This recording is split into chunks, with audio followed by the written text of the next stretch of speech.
Era tudo que vocês queriam, né?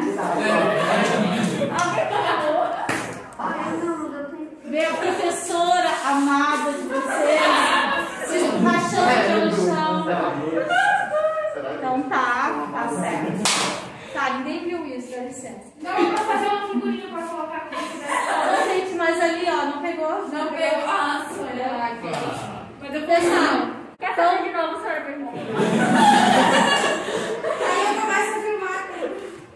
Gente, ó, 3, 2.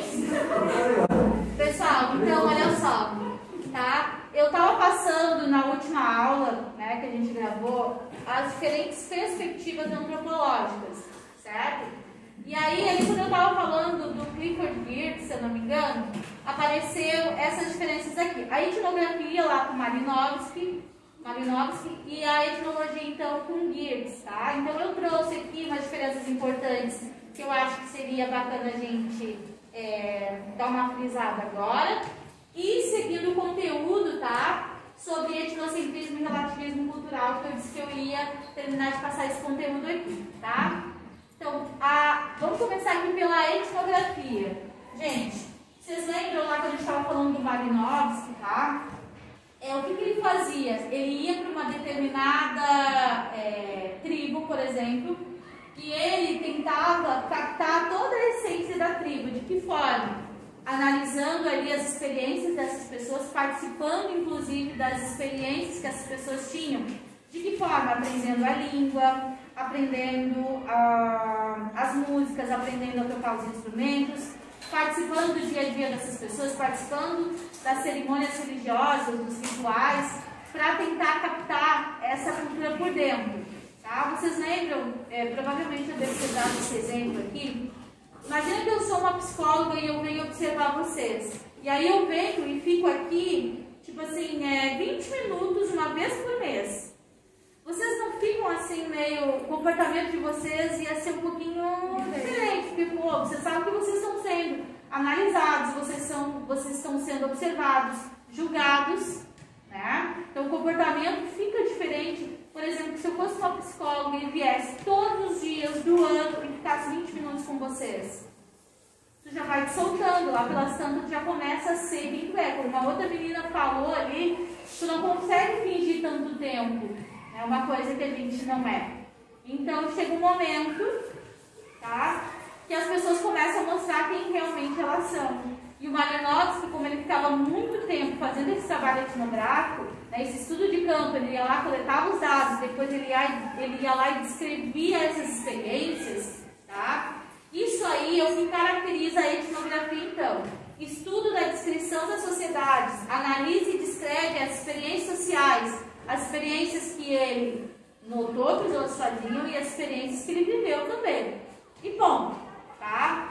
Já a etnologia, eu vou pegar, analisar, coletar os dados, reunir depois esses dados e tentar entender qual o sentido, qual o significado que está por trás das ações dos indivíduos. Quando eles fazem um ritual, tem uma troca de presente, tem uma cerimônia, além ali daquela experiência que eu vi, dos dados que eu coletei, qual o significado dessa cerimônia ali dentro da sociedade, daquela tribo? Qual o significado daquele ritual? O que eles procuram fazer com aquilo? Vocês estão entendendo? Então, essa é a diferença básica entre etnologia e etnografia. Etnografia, então, defendida por um autor e a etnologia defendida por outro autor. Então, aqui, ó, etnologia eu coloquei para vocês, estudo e coleta de dados, analisa e interpreta os dados, buscando, então, o significado que tem por trás dessas ações desses indivíduos, tá? Lembrando só que o Malinowski, gente, ele foi responsável por elaborar lá a antropologia funcionalista, tá? Seguindo lá a mesma ideia do Emile Durkheim.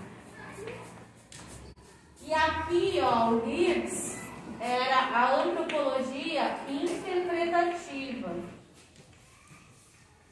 tá? Seguindo na mesma linha do Weber.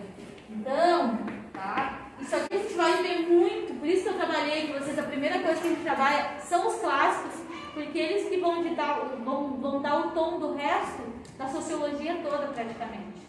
Tá? Então a gente vai ver a sociologia sempre voltando lá nos pais, né, da própria ciência, que são aqueles 4 autores lá que eu mostrei para vocês. Tá?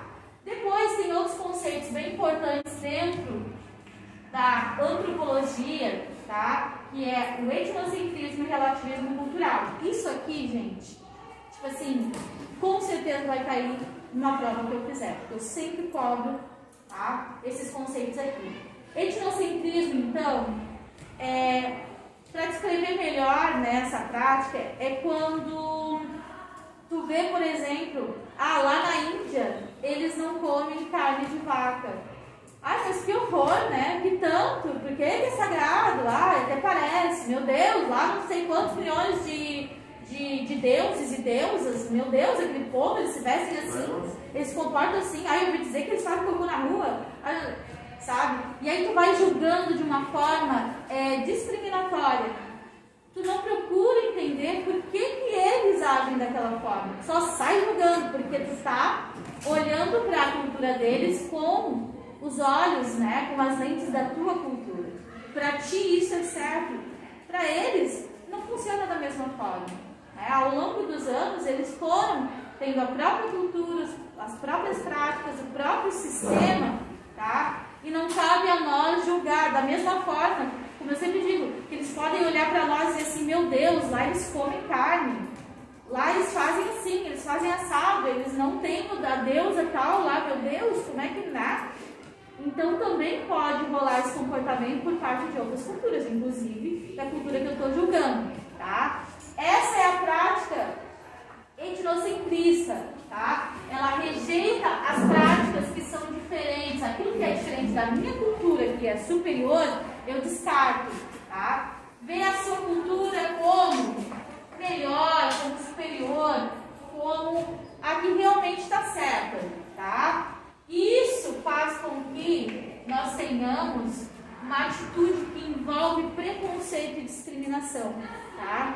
Quando eu não consigo entender que a cultura do outro é assim, né, por diferentes motivos, eu coloco a minha cultura como a melhor, eu estou sendo preconceituosa, né? Eu estou exercendo uma prática discriminatória, certo? Agora, o oposto do etnocentrismo é o relativismo cultural. É você entender, você compreender que cada manifestação cultural é única, é legítima, é diferente e isso é bom, tá? Que bom que a gente tem as diferenças, né? Que se todo mundo fosse igual, todo mundo fizesse da mesma forma, do mesmo jeito. Agora, cabe a nós ter uma prática que envolva respeito, né? Então, aqui exalta a diversidade cultural, né? Vê ela como algo positivo, né? E logo envolve também uma prática relativista, uma prática que respeita, que leva em conta, né, a vivência do outro, o olhar do outro e por aí vai. Certo, gente? Eu acho que principalmente esses daqui são bem tranquilos, né, de compreender, de entender. Porém, contudo, né, às vezes eu coloco na prova e o pessoal erra assim, ó.